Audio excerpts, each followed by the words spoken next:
What can we learn from the Boston Massacre? Boston Massacre became something that was much more serious and tragic than it had to be because of negative momentum propaganda and panic. Of course, the propaganda will eventually lead to the start of America, so that may be a good thing, or it is a good thing. So basically, the Boston Massacre was when a group of people, a crowd, got more and more agitated with a single British soldier. He called for backup.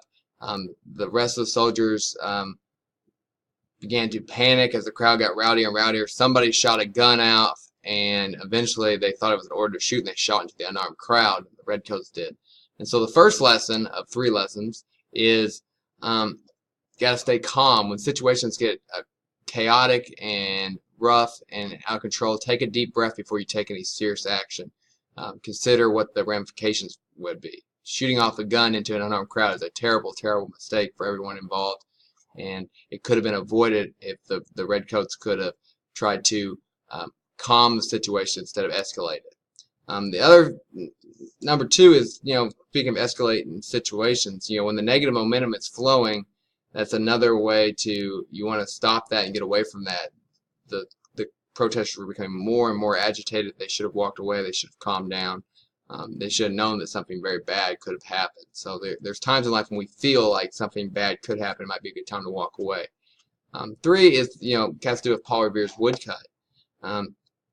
He took this woodcut, and we got a little bit of it right here, and it looks like the soldiers had lined up and just came into the street and slaughtered the crowd.